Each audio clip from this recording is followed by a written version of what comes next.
The Law of Money, Chapter 8, Chasing Money versus Inviting Money. Eastern Wisdom on Greed, Impatience, and the Paradox of Effort and Allowing. Most people believe money responds to effort alone. Work harder, push faster, seize more, and money will follow. Yet, life repeatedly shows a different pattern.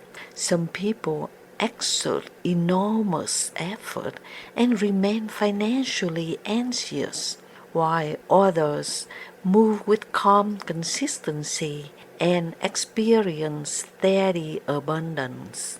The difference is not laziness versus diligence, it is chasing versus inviting.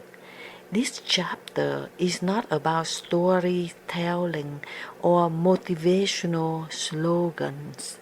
It's about understanding how money responds to inner posture, a truth long observed in Eastern philosophy and often misunderstood in the modern culture.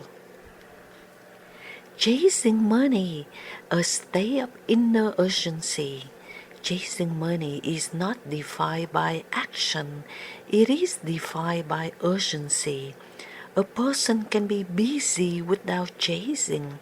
A person can work intensely without desperation. Chasing begins the moment money is treated as something that must be captured quickly or else life will collapse. At its root, chasing money arises from fear. Fear of scarcity, fear of falling behind, fear of being insignificant, fear of time running out. Fear compresses perception. When fear dominates, decisions narrow. Short-term gains become more attractive than long-term alignment. Speed becomes more important than stability. Eastern traditions consistently warn against this state of mind, not because effort is wrong, but because fear distorts judgment. In Buddhism, craving rooted in fear is considered a cause of suffering. In Taoism, forceful striving disrupts natural flow. In Confucian thought, impatience erodes virtue and dignity. Chasing money signals an internal belief. What I am now is not enough and time is against me. That belief quietly repels what it seeks. The Eastern view of greed, not wanting but clinging. Western culture often defines greed as an excessive desire of wealth. Eastern wisdom defines greed as attachment without trust. Desire itself is neutral, wanting a better life, comfort, security, or growth is not condemned. The problem begins when desire becomes rigid, when the mind refuses uncertainty and demands immediate fulfillment. Greed in Eastern terms is a combination of impatience and entitlement. It says, I must have this now. If I don't get it, something is wrong. I cannot wait for proper timing. The mindset fractures harmony. It turns money into a measure of self-worth rather than a tool of exchange. Once money becomes identity, fear inevitably follows. That fear seeps into decisions, tone, posture, and relationships long before it ever touches a bank account. Why impatience weakens wealth? Impatience is not merely a personality trait, it is an energetic signal. It communicates distrust in process, timing, and growth. When impatience dominates, people choose speed over sustainability, quantity over quality, appearance over substance. Impatience pushes individuals toward shortcuts, overextension, and fragile structures. What is built quickly often lacks depth. What lacks depth cannot withstand pressure. Eastern philosophy emphasizes ripeness. Nothing meaningful matures on demand. Fruit picked too early is sour. Well required before inner readiness becomes a burden. Impatience weakens wealth not because it prevents money from arriving, but because it prevents money from staying. Inviting money, alignment instead of force. Inviting money does not mean passivity or detachment from responsibility.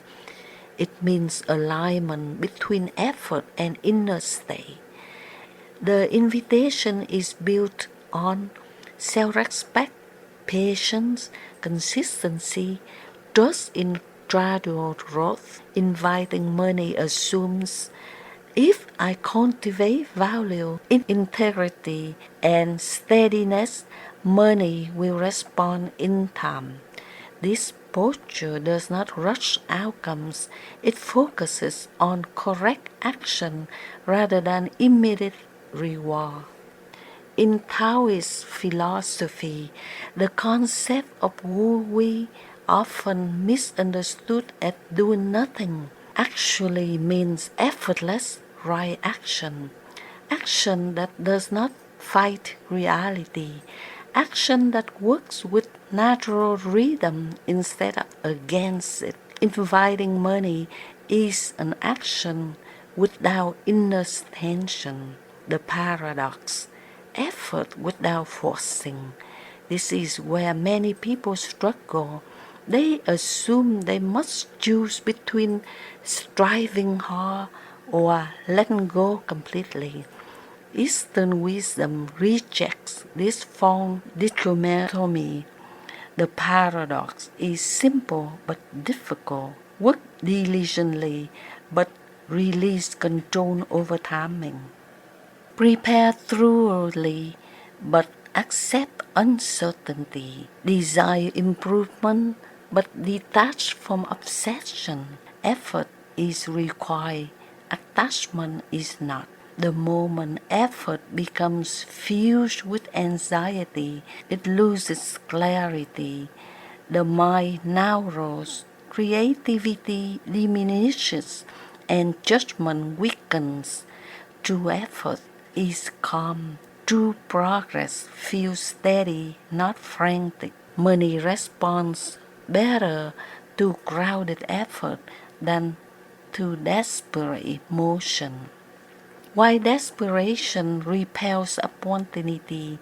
Desperation is loud even when unspoken. It appears in negotiations that feel strained, decisions that betray personal values, acceptance of situations that diminish dignity. People sense desperation instinctively, so does money. Desperation communicates imbalance. It signals that boundaries are weak and discernment is compromised. This attracts instability, unreliable partners, volatile income, and cycles of gain and loss. Inviting money, by contrast, communicates steadiness. It signals readiness, reliability, and self-trust. These qualities attract opportunities that endure. Money prefers environments where it can settle, not constantly flee. The inner economy precedes the outer economy. Eastern thought consistently teaching that the outer world reflects the inner one. The chaotic inner world produces erratic financial behavior. A fearful inner world produces unstable income patterns. A crowded inner world produces steadier outcomes. This does not mean wealth is guaranteed, but it becomes possible without self-destruction. Inviting money begins internally. Clarity over confusion, patience over urgency, dignity over desperation. When the inner economy stabilizes, the outer economy follows more naturally. While allowing is not weakness, allowing is often misunderstood as resignation. In truth, allowing requires strength. It requires restraint when impatience urges action, discipline to wait for alignment, courage to refuse what compromises values.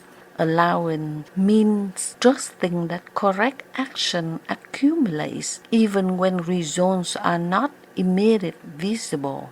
Eastern wisdom emphasizes timing over speed. What arrives at the right time carries less resistance. Allowing does not cancel ambition, it refines it. The hidden cost of chasing money aggressively carries invisible costs, erosion of peace, chronic dissatisfaction, strained relationships, moral compromises disguised as necessity.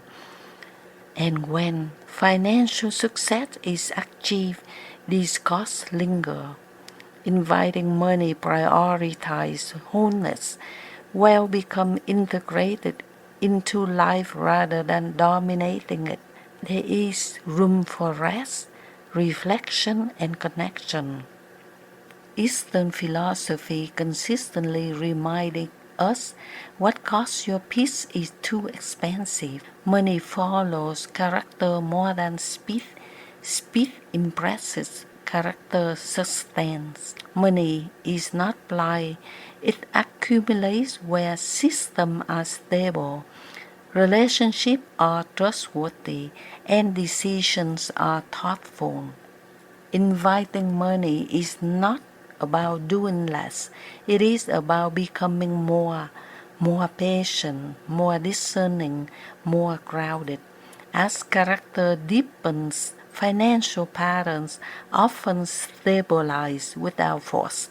A final distinction. Chasing money asks, how quickly can I get more? Inviting money asks, how well am I aligned with what I offer? One is aggressive, the other is receptive. One is loud, the other is steady.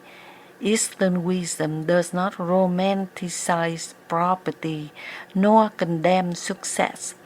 It simply warns against impatient greed and force because they fracture harmony. Money that comes through alignment arrives quietly and stays longer. And often the moment you stop chasing is the moment it finally catches up. Thank you so much, and I hope to see you in the next video, chapter 9. Thank you.